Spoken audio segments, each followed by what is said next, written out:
de trabajos que presente, sino porque nuevamente el lugar donde recibe el título se transforma en un número que permite sustentar un modelo de desarrollo que permite a la vez consolidar un proyecto político, ¿no? Entonces ahí en ese contexto pues evidentemente tiene otro sentido y es interesante verlo, o sea, pues, estamos ahí, o sea, ya de verdad, o sea, Argentina, sí, hay muchos ecuatorianos que se están yendo a Argentina, pero a carreras que no son, o sea, que están, por ejemplo, yéndose a diseño, arte, donde realmente, o sea, es otro campo, es otro, digamos, otro mundo, otra dinámica, pero nadie se va a ir a estudiar a Argentina economía, sociología, informática, ¿no? Porque además el gobierno también tiene definidas determinadas universidades para poder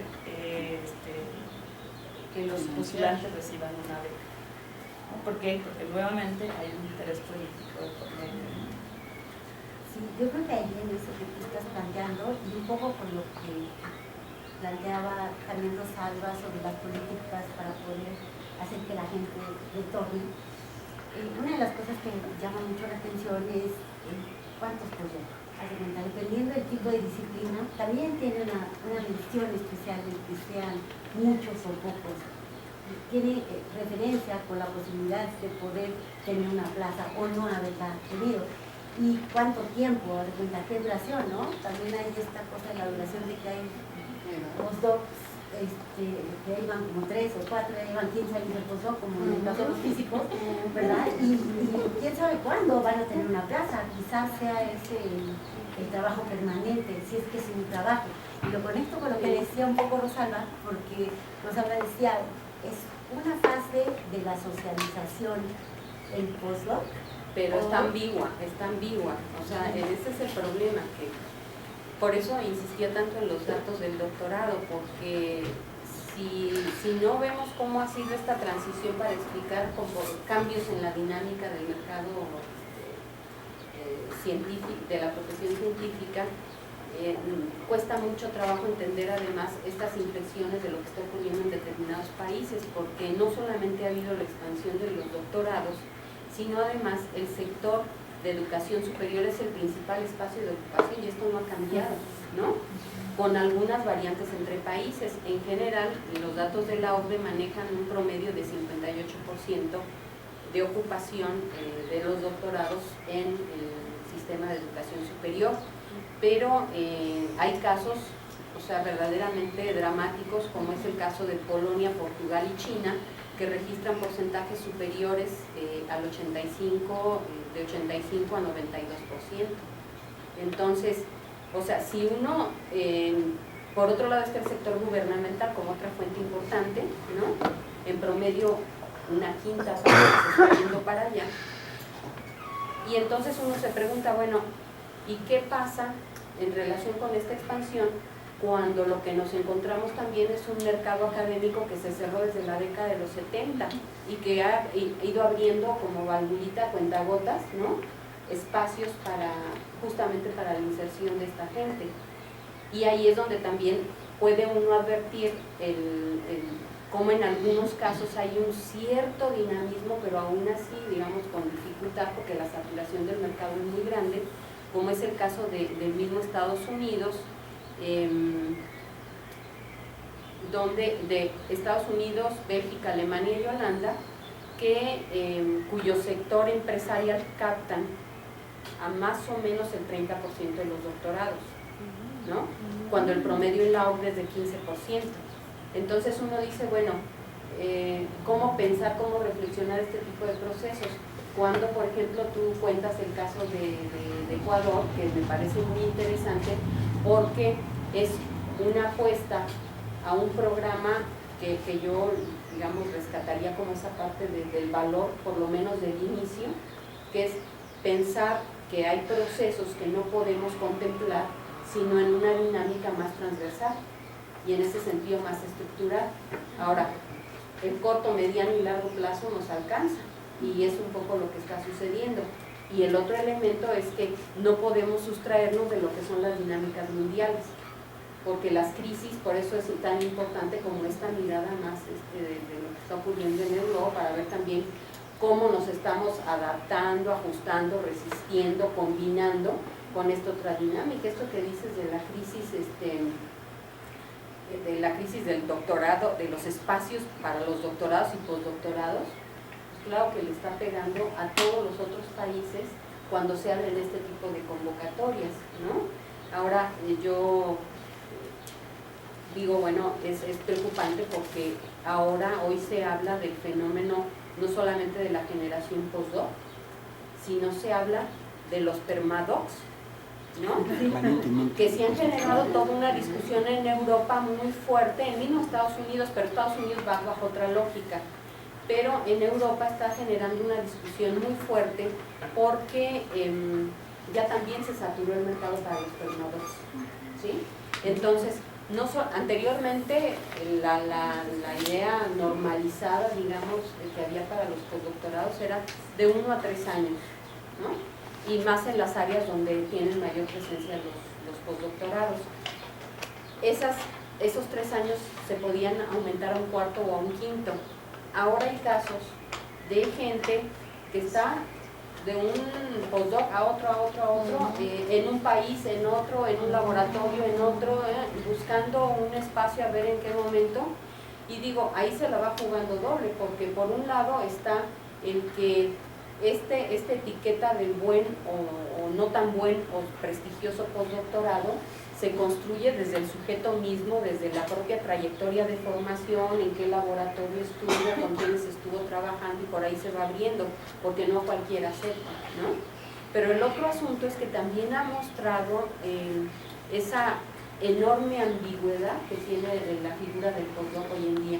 Ambigüedad no solamente en términos de cuánto se le puede contratar, sino puede ser concebido como estudiante, lo cual nos remite a si está siendo concebido como parte del proceso de formación, como asistente, como adjunto, como becario, y esto ha suscitado situaciones tan disímbolas como, por ejemplo, en Argentina existe, recordarás el comentario que nos hizo Raúl, del reglamento de estudios de postdoctorado, lo cual nos instala en la lógica de que ya se asumió como, o sea, ya hubo tal devaluación del valor del certificado doctoral, que entonces ahora un nuevo certificado, ¿no?, que es el postdoc. Pero en otros lugares, en otros laboratorios o redes, asociaciones, está siendo concebida bajo otro tipo de figuras. Ahora, el punto ahí es que ha desatado tal debate que hoy, entre las propuestas que se están generando, una primera y grandotota es: vamos a regular.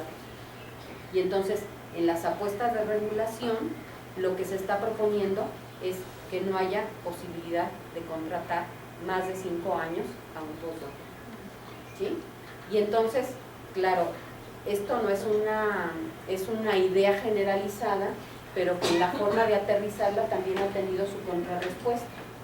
Y es, dependiendo del área, dependiendo del país, dependiendo del tipo de sujeto del que estemos hablando, ha empezado a haber también reacciones en contra, porque parece sencillo decir, pues 5 años y ya no más, pero entonces, y laboralmente, porque además también hay toda una fuerte discusión que no ha hecho casual, que estén surgiendo muchas asociaciones de postdoctorados en el mundo, ¿no? Y estas asociaciones de postdoctorados en el mundo lo que están haciendo es: discutamos que estamos en condiciones, asumiendo una mayor productividad, porque además los del sur-sur son más productivos, hay investigaciones al respecto, ¿no? Se les están pagando menos, un nivel salarial menor, condiciones de seguridad que no se tienen, condiciones de estabilidad del empleo tampoco, la incertidumbre de no saber si se les va a renovar o no se les va a renovar el contrato, la beca o lo que sea, ¿no? Entonces, todo esto está siendo discutido, y cuando viene esta respuesta de los 5 años, los mismos líderes de laboratorios o de proyectos lo que dicen: espérenme, no podemos tomar una decisión así de sencillo, porque lo que está detrás es la defensa de la fuerza de trabajo, ¿sí? Entonces también es una mano de obra barata, Entonces, esto ha abierto otro abanico de situaciones en los cuales, entre las cosas que se dicen es, bueno, primero no podemos ser tan rígidos con la cosa normativa, ¿no? 25 años. Alemania, por ejemplo, empezó a introducir cambios en su legislación para permitir que sí haya como flexibilidad y no se ajuste solamente a este periodo. Y los propios laboratorios, los propios jefes de proyecto, líderes de proyecto, lo que están proponiendo es, bueno, están abriendo opciones que en realidad es volver a mostrar el abanico de la ambigüedad del postdoctorado. Abramos el abanico de situaciones bajo las cuales, condiciones bajo las cuales se puede contratar un postdoc.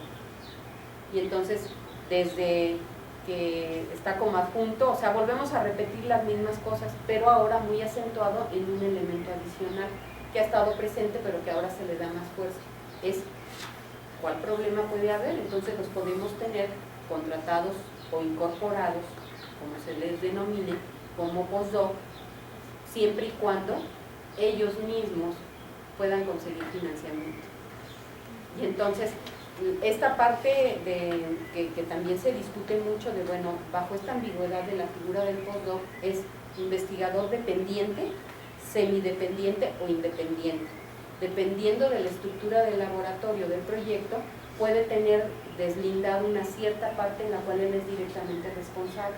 Entonces ahora se está pensando que sobre esa parte se puede hacer recaer la posibilidad de financiamiento, ¿no? Y entonces ahí es donde también nosotros hemos visto ya en específico algunos casos, caso por ejemplo de gente que está trabajando en el área de biomedicina en España, que están en un clúster, ¿no? Pero hay una parte que está a cargo directamente de una investigadora y entonces dice, yo formo parte de este proyecto general, pero aparte consigo recursitos para sostenerlo.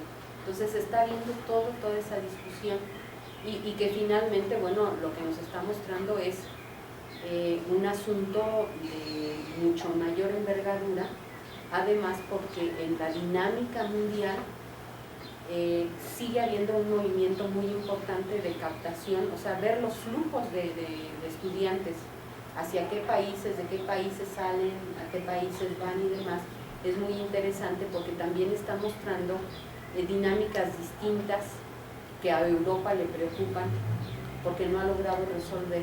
Tiene una movilidad intraeuropea muy fuerte, tiene, a diferencia de Estados Unidos, que Estados Unidos tiene una captación fortísima, ¿no? de estudiantes para estudiar educación superior, educación terciaria, y gente que va a formarse al doctorado y que se queda allí, o sea, se forma y se queda allí, gente que viene de fuera con doctorado y va buscando oportunidades, y gente que por el conocimiento va directo a la búsqueda de un postdoctorado ya para ser contratado ahí, por las diferentes formas de vincularse que tengan.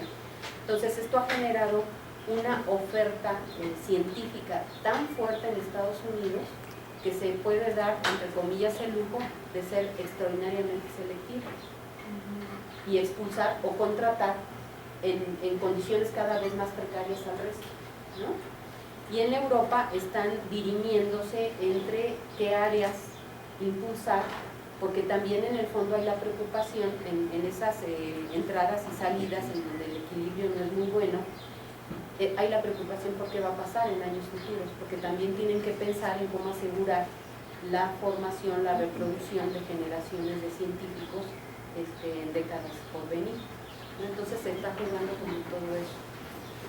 Bueno, hablando de unas cosas que me hicieron recordar de otras, que me parece muy importante, con que hablaba en Holanda, cuando hablaste que es necesario hacer un análisis global, ¿sí? Entonces yo todavía me quedo ahí mucho con las jerarquías geopolíticas.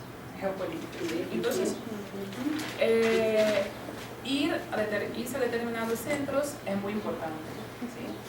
Ir a determinados centros es muy importante porque el centro A es un centro muy internacionalizado. Entonces, para el país es interesante tener postdocs para que el gobierno pueda decir que tiene tantos postdocs. Pero para las instituciones también es muy importante tener investigadores extranjeros. Entonces, tienes como un proceso un tanto perverso, ¿sí? Por cuenta de las jerarquías geopolíticas, todavía, si pensamos en la lógica norte-sur, es muy importante para los del sur que se van al norte, ¿sí? El norte, ahora lo que hablaba, pensando muy específicamente... El norte los está captando. Lo que pensando muy específicamente en el caso de Europa, que está fallida, bueno, si quieren venir, vengan, porque Brasil, Ecuador, Argentina estaban en un momento de boom muy grande, India, China, Corea, bueno, entonces quieren venir con vuestro financiamiento, que vengan. Entonces se van los investigadores para esos países porque necesitan internacionalizar su carrera, las universidades, los centros necesitan de financiamiento y de justificar la internacionalización. Llegan los postdocs, los estudiantes de doctorado para hacer sus investigaciones de campo, para esas cosas, y se quedan sin ningún soporte. Porque lo más importante es que la universidad tenga números para crecer. Bueno, somos internacionalizados porque tenemos investigadores que vienen de la Argentina, de China y de Corea. En al mismo tiempo sacan la plata de esos países. Para los países que envían a esos estudiantes de doctorado y doctorado, es importante también para crecer. Tenemos una academia muy internacionalizada. 20% de nuestros postdocs están en el extranjero. Entonces, es como se retroalimenta, ¿sí? Los países del sur necesitan enviar al norte, el norte necesita de la plata, entonces dice, sí, vengan aquí, se queda como una lógica muy perversa. Sí, aunque sí ha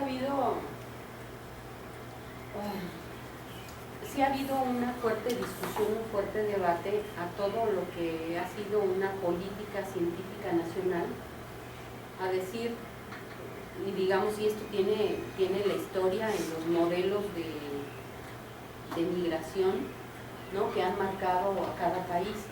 En el caso concreto mexicano, sí, digamos, más allá del periodo y de los balances que se han hecho de todo lo que ha sido esa fertilización cruzada de la que tú tanto has hablado, Silvi, de gente que llegó, que ha llegado de Europa, de gente que llegó de los exilios, ¿no?, y todo lo que contribuyó al desarrollo de campos científicos. También pasamos a una discusión en donde había que invertir fuertemente en el desarrollo del posgrado nacional.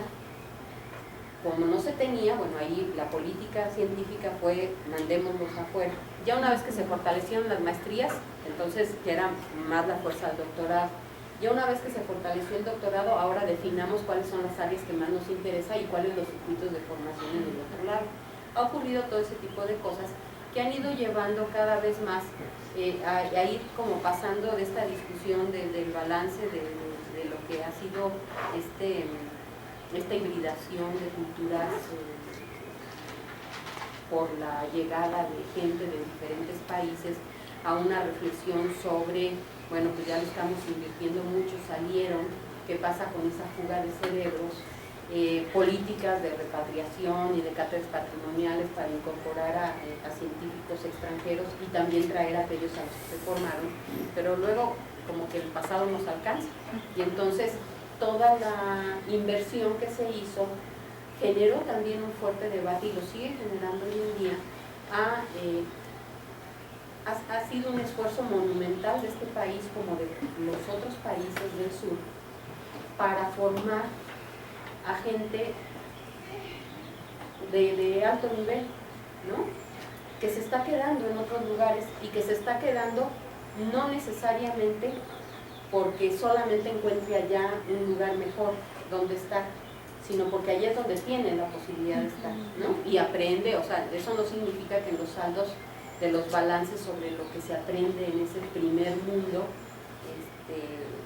también genere un capital fuerte que también al retorno pueda ser potenciado, readaptado, ajustado a las circunstancias locales. Pero ¿qué es lo que está pasando?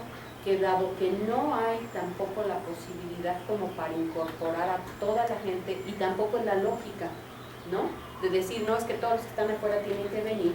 Ahora lo que se está planteando es una fuerte discusión sobre el cómo trabajar con la diáspora, ¿no? Y ahí un punto que a mí me parece muy interesante, que tiene que ver un poco con Prometeo, pero también con la figura de definición de postdoctorado que tiene Canadá.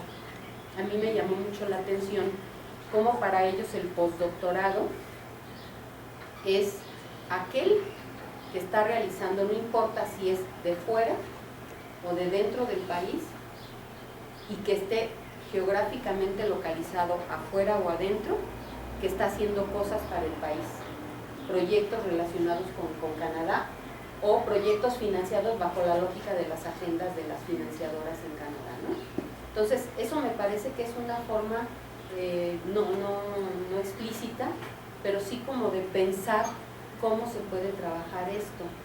Yo digo, y lo dejo colocado en la mesa, cada vez parece como más necesario también, y tiene que ver con algo que tú señalaste muy interesante. ¿Por qué no hablamos de migración en vez de movilidad? Yo creo que en el fondo, ideológicamente también está presente el hecho de que el móvil puede retornar y el migrante se va en busca de una oportunidad y donde quizá ya no vuelva.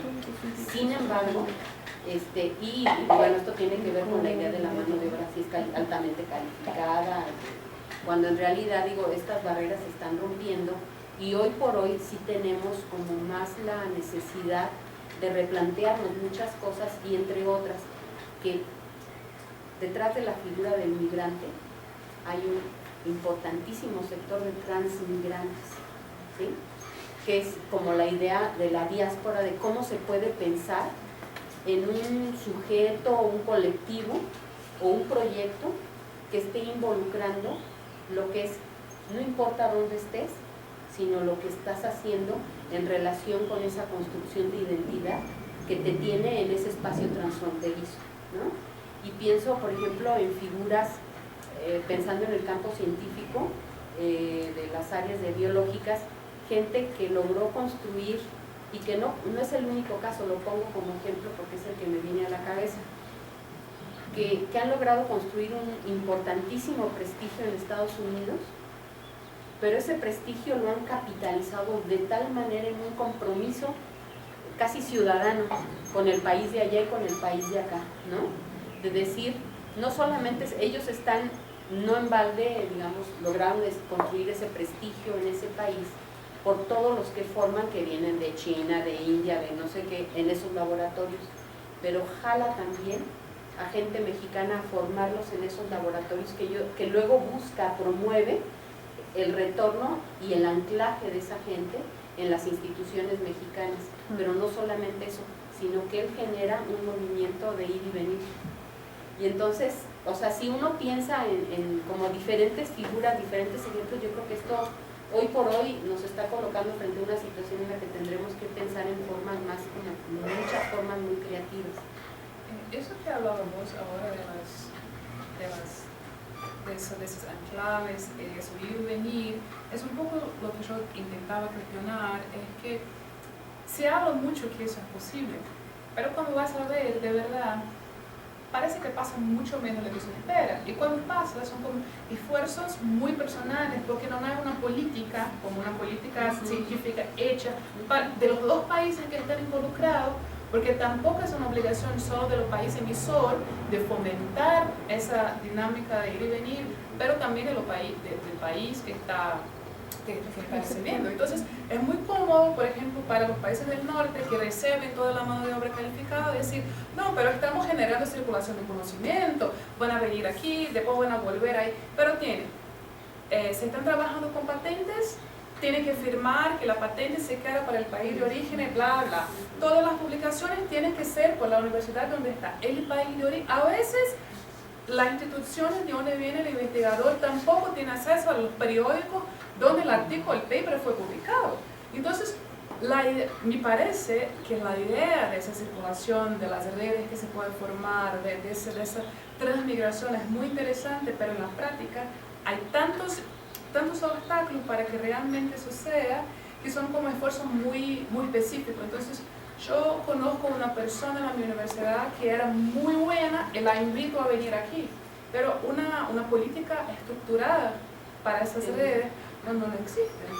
Pero también eso la tendríamos que pensar cada vez más, porque justamente bajo la figura del migrante me hiciste pensar mucho, porque sí efectivamente se requiere, si pensamos en términos más dinámicos, más globales, de una política que lo promueva y que lo promueva vía estos proyectos, ¿sí? Pero también hay iniciativas que tienen que ver con la capacidad de respuesta no de individuos, sino de comunidades, y pienso en las comunidades de Estados Unidos, que generan proyectos para sus propias comunidades, o sea, como pensar en este tipo de formas y jugar con todas ellas, porque efectivamente, además creo yo, si nos esperamos a que los países del norte generen, no va a ser, es más bien el tipo de dinámica que se puede generar, y que se puede generar, vaya, hasta en la cuestión política, hoy que está ocurriendo con toda la movilización, estoy llevando a otro caso, ¿no?, con el caso de Donald Trump y toda la movilización que ha generado en el país, en la capacidad de respuesta de los latinos, en la intervención y participación de los medios latinos que están en los medios de comunicación que están en Estados Unidos. O sea, es como poder pensar el potencial de individuos, de comunidades, de políticas, para decir por dónde empezar a mover esto, porque si no estamos como medio en parálisis, me da la impresión. Mira, yo tengo, digamos, en el caso ecuatoriano, todo esto que acaban de mencionar ha sido muy claro, ¿no? Por ejemplo, en esta idea de yo, por ejemplo, les preguntaba a los científicos que estaban, no sé, renovando por tercera vez su vinculación a una institución de acogida, si ellos sentían que, o sea, si se podían autorreconocer como migrantes, y que casi que era una falta de respeto mía hacer esa pregunta. Sí, eso pasó con ¿no? eso también. Sí, porque, no, yo soy científico, Sí. parte de mi quehacer, de mi oficio es moverme, y yo no voy a un país en el estatus de migrante, o sea, no, eso es casi como peyorativo, o sea, no está en el marco de mi reconocimiento como profesional. Pero una pregunta que paralela negaba lo que decían era: ¿y usted piensa quedarse? Pues sí, me gustaría, en el país hay muchas cosas que se pueden hacer, creo que hay, ¿no? Y entonces esta idea, digamos, marca evidentemente que primero no hay un autorreconocimiento, digamos, de ellos, aunque tengan un proyecto migratorio medianamente claro. Por otra parte, yo les preguntaba: ¿usted cree que la experiencia, por ejemplo, en el caso de los españoles, que era muy marcado, la experiencia de venir a formar parte del programa Prometeo como investigador, tiene reconocimiento internacional? No, o sea, para ellos realmente era una estrategia laboral que se había generado en el momento, ¿sí? No estaba en la intención de irse al mejor centro, pues muchos de ellos ni siquiera sabían qué era o cómo se concibe Ecuador como país antes de llegar al lugar, no tenían ni la más remota idea de cuál era el proceso de cambio político y la apuesta que le estaba haciendo el gobierno y la sociedad al traerlo como científico, aunque esté vinculado a un área de conocimiento específica. Entonces sigue primando, digamos, en estas lógicas el norte y el sur, ¿no? O sea, y sigue habiendo una captura, y ahí creo que se tiene que poner muy en cuestionamiento la idea de la circulación de talentos, la circulación de cerebros. O sea, es una categoría que hay que problematizar, y mucho, me parece, porque está marcada en relaciones de desigualdad. O sea, no es el hecho de que realmente vengan y que en sí misma se genere, digamos, una reciprocidad y un intercambio de talentos. O sea, ¿hacia quién se le van verdaderamente, o sea, quién se queda con los beneficios, ¿no? O sea, y ahí pues hay cosas que son muy paradójicas, por ejemplo, en el caso del ecuatoriano, ¿no? O sea, esperando que esta política de repatriación sea atractiva para los propios ecuatorianos, son los menos interesados en asumir, en poder postular a este programa. Porque en algunos casos, porque evidentemente saben que para poder desarrollarse profesionalmente es mejor que se queden en el norte, o sea, en los países que están marcados como la línea de punta sobre la, digamos, en biología, en física, en química, ciencias productivas, qué sé yo, aunque tengan quizá condiciones de vida menos cómodas que las que tendrán en su país, o un reconocimiento social, pues porque ser físico en Ecuador, digamos, con un postdoc podría socialmente ser muy atractivo, pues en el otro lugar es uno más, ¿no? Simplemente. Pero si realmente quieren desarrollar su campo de investigación, saben que tienen que estar ahí, ¿no? Tienen que estar ahí. Entonces, y por otra parte, que los que han conseguido altos niveles de profesionalización están sobrecalificados para volver al país. Entonces saben que por más que quieran, pues no pueden volver porque no existen las condiciones, no hay una plataforma de aterrizaje para su conocimiento, ¿no? Porque la formación pero que además tiene que ver también, pues, obviamente, con cuestiones de clase, ¿no? O sea, esa gente que logra ese tipo de, o sea, alcanza ese nivel altamente calificado, pues ha recibido una educación de alta calidad desde lo básico, ¿no? Entonces ahí también entra en juego, digamos, las cuestiones de clase, o sea, quienes realmente acceden, digamos, a espacios académicos que se pueden reconocer como de alta calificación. De lo que hablaste del reconocimiento como inmigrante, en mi doctorado yo trabajé con mujeres brasileñas inmigrantes del mercado de trabajo precario en Portugal. En ese proyecto de postdoctorado yo también entrevisté muchas brasileñas. Hacía la misma pregunta. Entonces, ¿te reconoces como inmigrante? No, yo no soy inmigrante, yo soy cientista, yo estoy temporalmente. Bueno, después, cuando empezabas a preguntar cómo era su experiencia, se puede hacer un paralelo muy grande de las experiencias de discriminación que pasaban las mismas mujeres brasileñas no calificadas. Entonces, todo que estaba afuera de la universidad, porque hay un estereotipo muy negativo en todo el estereotipo colonial y en relación a la mujer brasileña y Portugal. Entonces, están siempre relacionadas al mercado de sexo, exóticas, etc. Entonces, todo que estaba fuera de la universidad, alquilar departamento, renovar visa, todo eso era como un caos. No, pero yo no soy migrante, yo soy cientista. Cuando salía de la universidad, ya estaba. Dentro de la universidad no tenían las mismas oportunidades que tenían las inglesas. No era invitada a participar del proyecto como eran las inglesas. Y yo, entonces yo he escuchado todo y pensaba que todavía no te identificas como un inmigrante. ¿Qué te falta? Por favor. Sí, eso de la clase también era muy interesante porque, claro, son de clases más altas las que van a hacer el doctorado en Portugal. Nunca había las que podían tal vez identificarse como inmigrantes, lo hacían porque en Brasil nunca habían pasado por situación de discriminación, ¿sí? Porque son blancas, porque tienen dinero. Entonces cuando llegan en Portugal, que no son reconocidas como ciudadanas de primera categoría, entonces decían, pero pasa algo aquí. Entonces la gestión de clase también es muy interesante. Sí. Pues yo creo que hay como muchos puntos que son súper interesantes.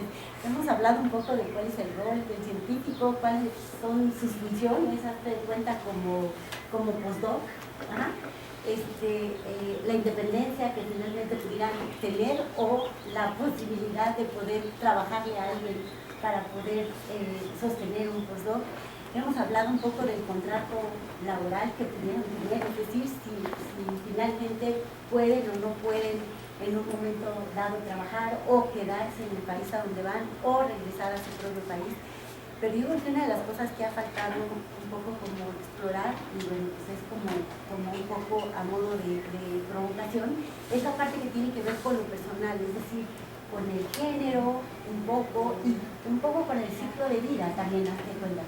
Porque cuando, si eres un postdoc, se ha postergado tanto la maternidad, o se ha postergado tanto el matrimonio, o el vivir en pareja, o el sostener una pareja, que bueno, pues creo que valdría la pena, si me parece, pues darle una pesadilla para él. No sé por los estudios que tú tienes de... Sí, volviendo a lo que yo hablé en el inicio, la idea de que son cerebros, ¿sí? De la fuga de cerebros, de la circulación de cerebros, de la ganancia de cerebros. Ya puede tenerse una idea de qué se imagina, es como si fuera alguien totalmente aislado de una esfera social. En el caso de las mujeres, bueno, es clásico, las cuestiones familiares, hogares, la obligaciones domésticas, la carrera de la pareja es mucho más, siempre está en primer plano en lugar de las mujeres. Entonces, por un lado, la movilidad científica es cada vez más valorizada por las instituciones. Entonces, tener experiencia en el extranjero es cada vez más importante. Pero te pagan becas, la mayor parte del caso te pagan becas.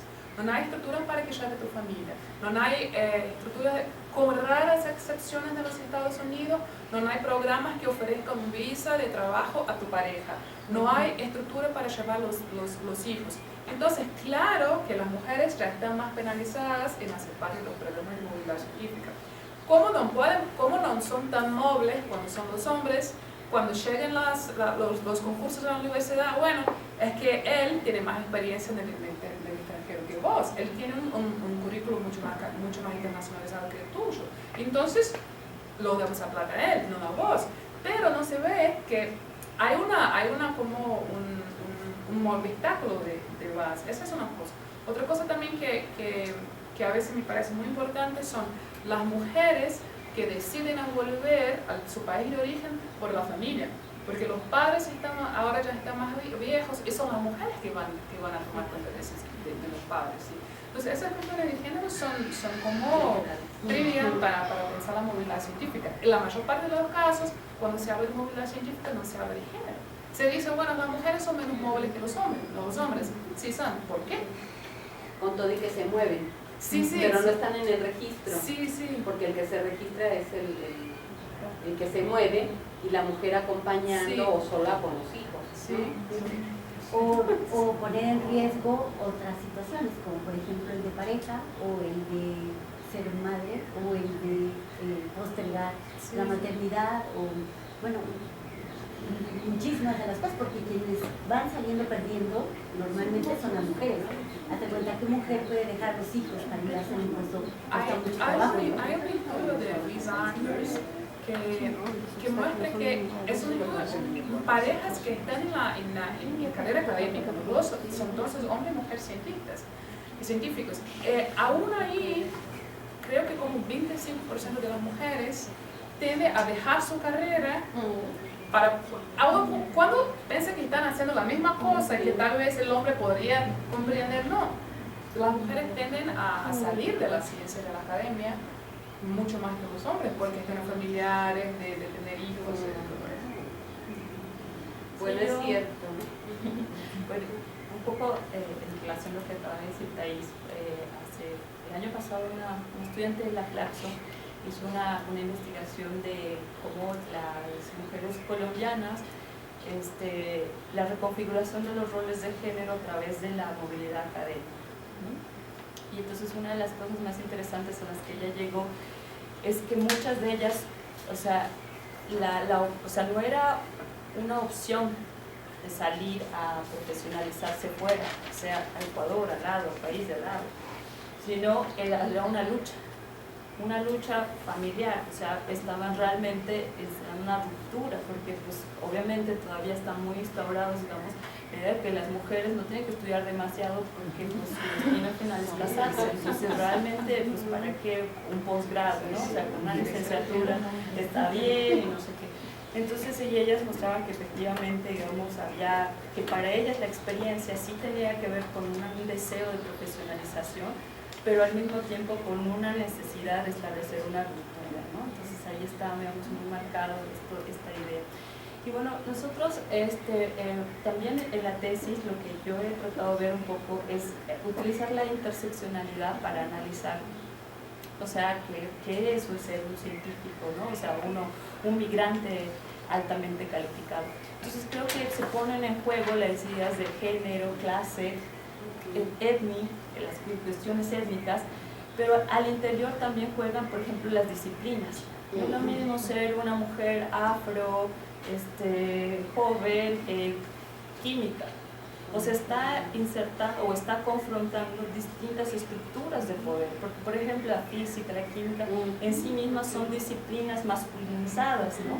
Entonces, que obviamente poner la voz femenina y la autoridad científica, digamos, sobre un descubrimiento, una discusión, un diálogo de pares, es muy difícil, entonces también es como esta idea de descalificar, digamos, a una mujer, pues no, sí, esta edad, o sea, es mujer, o sea, es su campo, ella ve eso.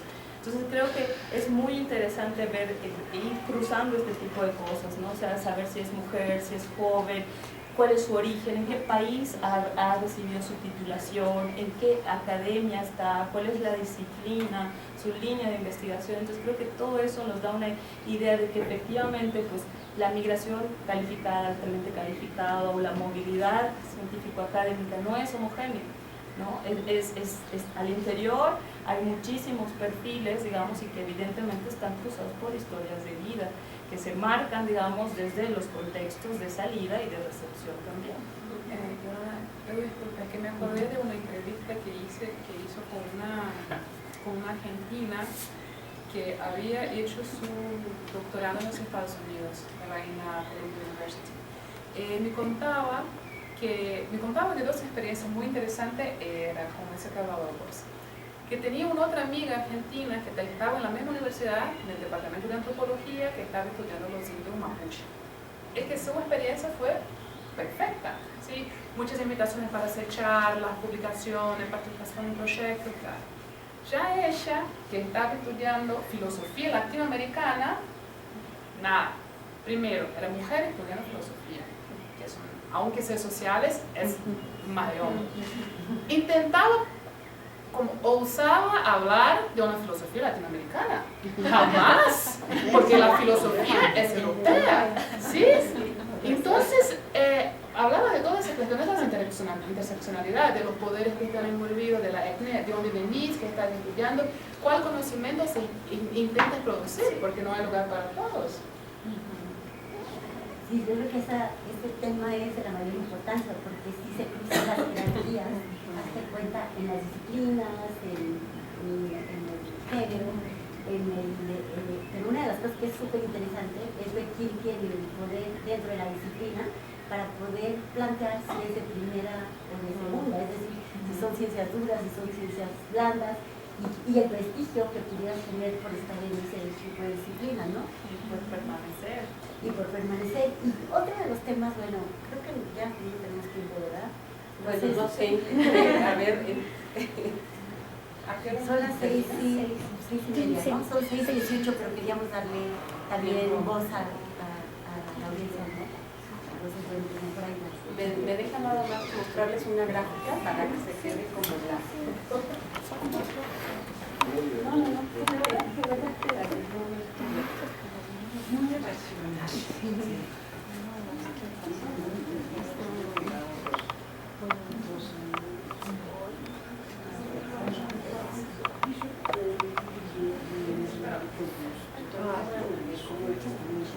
Nada más pensando en las cuestiones de género, que justamente es un tema pendiente en esta gráfica, pero sí quería mostrar el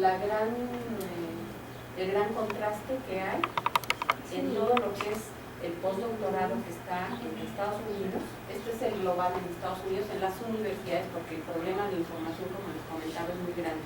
Entonces han logrado sistematizar solamente lo de este sector, y aún así ya se ve claramente dónde está la apuesta, también cuáles son como las principales políticas de captación de Estados Unidos. Y estamos en la última parte de ciencias sociales, pero una pregunta aquí es justamente en ciencias físicas, medicina y otras ciencias de la vida y ciencias biológicas, o sea, ¿quiénes están? Estaba haciendo una reflexión sobre las entrevistas que nosotros hemos realizado, y en ningún caso ha ocurrido que den cuenta de un proceso paralelo de gente que se ha ido a hacer el postdoctorado afuera. Han ido en familia, pero siempre la familia acompañando a uno, ¿no? Y el único caso que bueno, sí hubo una pregunta específica a una mujer que es, digamos, es prestigiosa en su campo de investigación, si había tomado la decisión de ir a hacer postdoctorado fuera, estaba entusiasmada en irlo a hacer, pero en ese momento su esposo estaba comprometido en un grupo de trabajo, participando en un proyecto fuerte como fue el TLC, y entonces se pospuso. O sea, en ese momento la decisión fue, no podemos salir, me quedo, y ya nunca más salió. Ha generado otro tipo de estrategias, que también es la otra cosa interesante, digamos, como trabajar. ¿Qué estrategias se generan, digamos, ante esta otra falta o ante esta otra no proyección o no salida, para también poder estar en el campo, aún comprendiendo primero el tema de la masculinización de la matrícula, ¿no?, o de las disciplinas, pero además entendiendo también que dentro de los pocos casos que sí se dan, quizá no necesariamente fue que salían a hacer cosas, sino que se fue después generando otro tipo de dinámicas y estancias, otro tipo de cosas, ¿no? Y la de abajo, estos son los extranjeros en Estados Unidos. O sea, la aportación es casi cercana, hay una estadística por ahí, se acercan al 50% de postdoctorados extranjeros recibiendo en las universidades de Estados Unidos. Esto era todo. Ahora sí, a la doctora, sí, si alguien tiene... Sí. Bueno, quería felicitar al panel, me pareció muy interesante todos los puntos que se tocaron, la interseccionalidad, las políticas de esta reconversión de ciencia y tecnología que se está intentando hacer en Ecuador, me pareció muy interesante, que a mí es lo que me llevó a hacer la investigación que hice.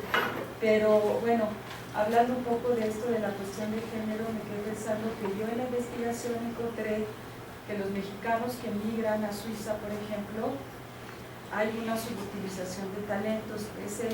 Hay una gran subutilización de talentos en Estados Unidos de mexicanos también, y también hay como jerarquías entre los latinos y los orientales. Hay una serie de jerarquías, y que eso se refleja también en salarios, ¿no? Entonces ese también es todo un tema que